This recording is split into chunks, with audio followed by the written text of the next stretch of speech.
બોલો જય જોહર, જય જોહર, જય આદિવાસી। વરસાદ સરસ આવે છે, તમે મન મૂકીને વરસો। માવઠું આપણને નહીં ફાવે, અમે હેલીના માણસ, ઝાપટું આપણને નહીં ફાવે, એટલે મન મૂકીને વરસો। બોલો જય જોહર। હા એમ ચેતરભાઈ અત્યારે જેલમાં છે તો જેલ સુધી અવાજ તો પહોંચવો જોઈએ ને, બરોબર। ચેતરભાઈ શા માટે જેલમાં છે ખબર છે? કારણ કે એ વર્તમાન આદિવાસી સમાજ ના જે વિદ્યાર્થીઓ છે એ વિદ્યાર્થીઓની શિષ્યવૃત્તિની વાત કરે છે। એ આદિવાસી સમાજના બાળકોના શિક્ષણની વાત કરે છે। આદિવાસી સમાજની અંદર ચાલતી જે ઝૂંપડાની અંદર જે આંગણવાડીઓ છે એને સારી બનાવવાની વાત કરે છે। ચેતરભાઈ વસાવા એ દવાખાનાની વાત કરે છે, પણ ભારતીય જનતા પાર્ટીને એમાંથી કશું જ કઈ કરવું નથી। એટલે ભાજપને દુખે છે પેટમાં અને કૂટે છે માથું, એટલે ચેતરભાઈ વસાવાને જેલમાં નાખ્યા છે। ચેતર વસાવા એ જેન્ઝીના નેતા છે ને, અને જેન્ઝી લોકો શું કરી શકે? જે પ્રધાનમંત્રી આ ભૂમિ ઉપર આવે તો એ ગાડીઓ મૂકે, બસો મૂકે, પણ એનાથી માણા ભેગું ન થાય। પણ ચેતરભાઈ વસાવા ખાલી એક હાકલ કરે એટલે લાખો આદિવાસી ભેગા થઈ જાય। એ તાકાત એ ચેતરભાઈ વસાવાની છે, અને એ ચેતરભાઈ વસાવાની તાકાતની સામે એને દબાવવા માટે, એને પરેશાન કરવા માટે એને જેલમાં નાખવામાં આવ્યા છે। પણ ચેતરભાઈ વસાવાની માએ પણ હવા હેર મૂઠ ખાધી છે। ચૈતર છે ચૈતર, નામ સુનકે ફ્લાવર સમજા था क्या? કભી ઝુકેગા નહીં, એ ક્યારેય ઝુકે એમ છે જ નહીં। એ આ તાનાશાહી સામે, આ સરમુખત્યારશાહી સામે એ મોરોની ભાષામાં એ લડાઈ લડી રહ્યા છે। આપણે બધાએ આજે ભેગા થઈ અને સરકારને કહેવાનું છે કે તમે જેટલો હેરાન કરશો, જેટલો પરેશાન કરશો, એ દિવસે ને દિવસે વધારે મજબૂત અને એનથી પણ વધારે મજબૂત બની એ બહાર આવશે। એટલે મહેરબાની કરીને હેરાન કરવાનું, પરેશાન કરવાનું બંધ કરી દેજો।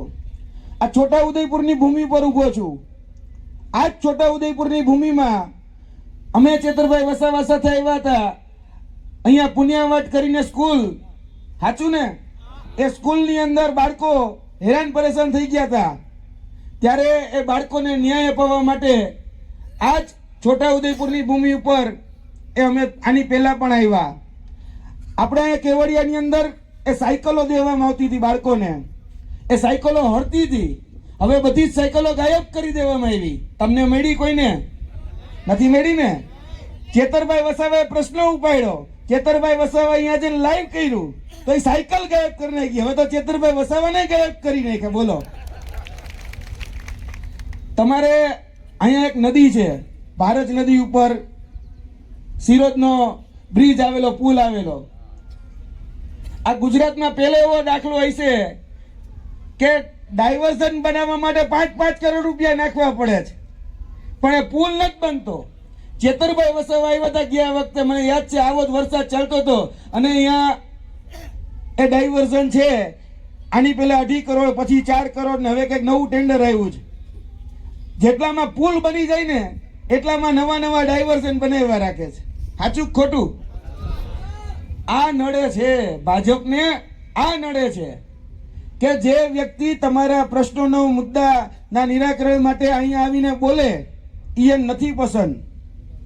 આ જ ચેતરભાઈ વસાવા આદિવાસી સમાજના હક, અધિકાર અને ન્યાય માટે, જળ, જમીન અને જંગલ માટે, આ જ આદિવાસી સમાજના જે સર્ટિફિકેટો છે, જે સાચા સર્ટિફિકેટો છે, એને માન્યતા પ્રમાણપત્ર મળે એના માટે સતત લડી રહ્યા હતા।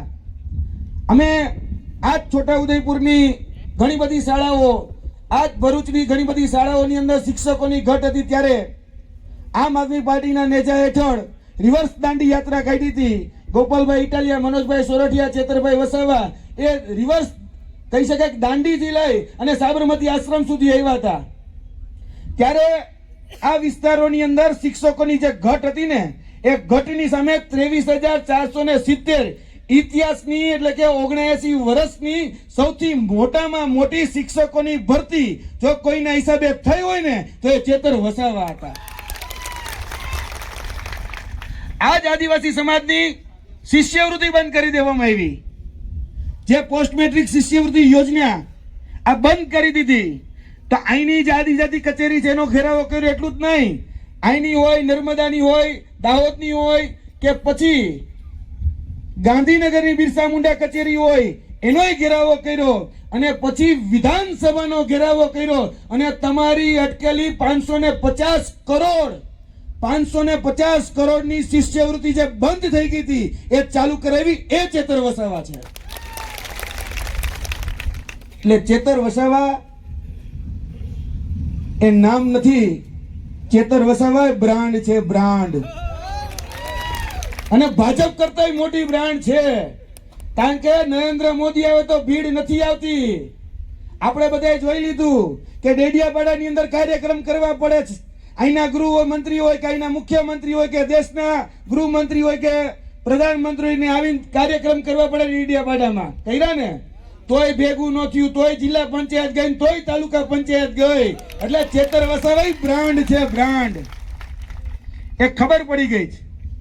આ લડાઈ આપણે આપણા હક અધિકાર અને ન્યાય માટે લડવાની છે. આપણા જે શોષણ કરી રહ્યા છે એની સામેની લડાઈ છે. એટલે વધારે વાત નથી કરવી. ગોપાલભાઈ, મનોજભાઈ આપણી સાથે વાત કરવાના છે. આપણે ચાલીને પછી આપણે કલેક્ટર કચેરીએ પણ જવાનું છે. આ લડાઈ આપણે બધાએ સાથે રહી અને ચેતરભાઈ વસાવા જ્યાં સુધી છૂટે નહીં ત્યાં સુધી આપણે બધાએ ભેગા રહી ખભોથી ખભો મિલાવીને ટેકો આપીને સાથ સહકાર અને સહયોગ આપી અને લડવાની છે. બાકી ભાજપને કહી દેવાનું છે કે હાથી ઘોડે તોપ તલવારે, હાથી ઘોડે તોપ તલવારે, फौज तो तेरी सारी है पर जंजीर में बंधा चैतर आज भी सब पे भारी है. जय हिंद, जय भारत. ખૂબ ખૂબ આભાર યુવરાજસિંહ જાડેજા. તેઓએ